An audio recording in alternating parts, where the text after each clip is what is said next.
सुप्रभात बच्चों आज हम पार्ट 5 गुलिवर की यात्रा की रिवीजन करेंगे, पुनरावृत्ति करेंगे, जिसकी विधा है कहानी और जिसके लेखक हैं जोनाथन स्विफ्ट। उद्देश्य है इस पाठ का गुलिवर की यात्रा से परिचित कराना। बच्चों, प्रत्येक विश्व में हमारे बहुत सारे देश हैं। प्रत्येक देश की अपनी अपनी भाषा, खान पान, रहन सहन, रंग रूप आदि होता है। जब हम किसी दूसरे देश में घूमने के लिए जाते हैं तो वहाँ पर हमें खान पान की और भाषा की समस्या का सामना करना पड़ता है। तो इसी समस्या को लेकर ये आपका पाठ है गुलिवर की यात्रा। हम आज इसका वाचन करेंगे, हम इसको पढ़ेंगे।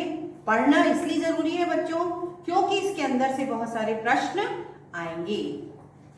अब मैं पढ़ रही हूँ, आप भी अपनी पुस्तक निकालें और साथ साथ पढ़ेंगे।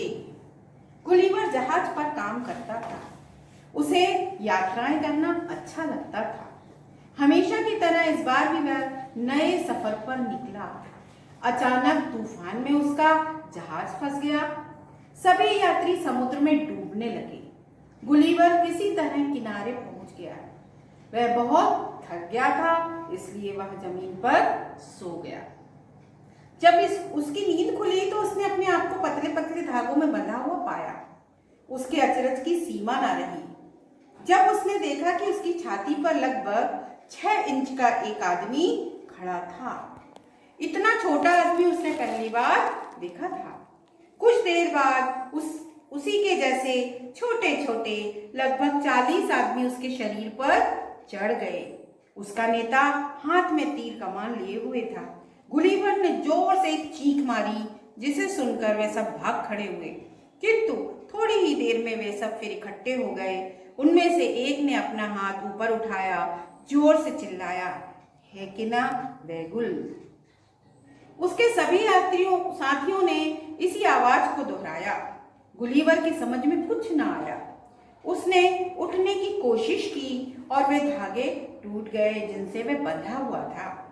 गुलिवर की समझ में आ गया कि जिन्हें वे धागे समझ रहा था वास्तव में उस जगह के रस्से थे। जैसे ही गुलिवर उठकर बैठा, उस पर तीरों की बौछार होने लगी। वे तीरों से सुई की भांति तकलीफ दे रहे थे। अंत में गुलिवर ने हार मानने का अभिनय किया और वे लेट गया। यह देख सभी छोटे कद वाले आदमी बहुत खुश हुए। उन्होंने तीर बरसाना बंद कर दिया। गुलिवर को बड़ी जोर की भूख लगाई थी। यह बात उसने अंग्रेजी में बोलकर समझानी चाहिए, पर वहां यह भाषा समझने वाला कोई नहीं था।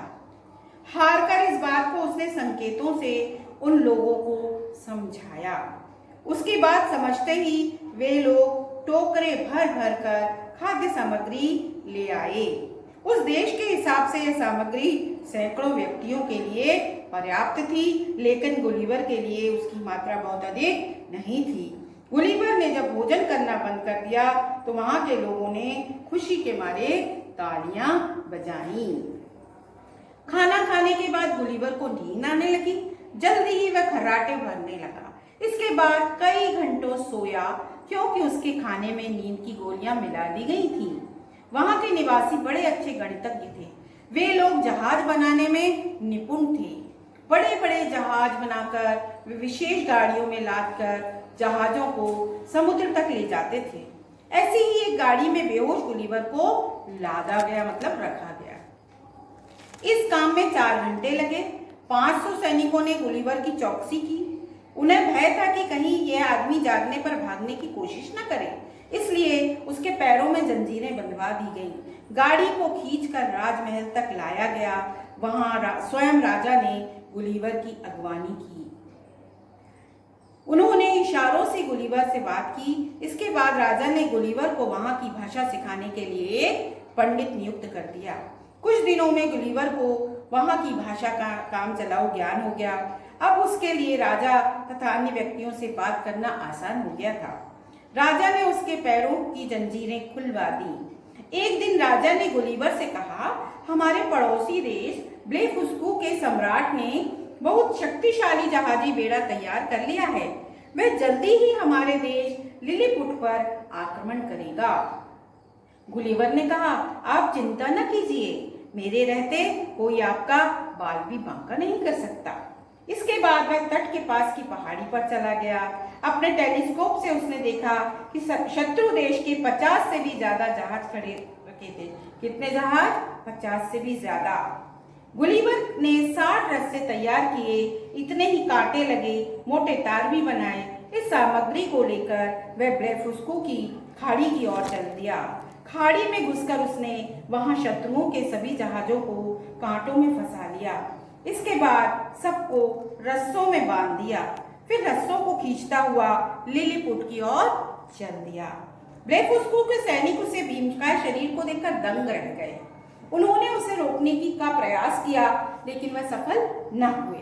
लिलीपुट के राजा अपने नए मित्र से बहुत खुश हुए। कुछ दिन बाद गुलिवर ने राजा से स्वदेश जाने की अनुमति मतलब इजाजत मांगी।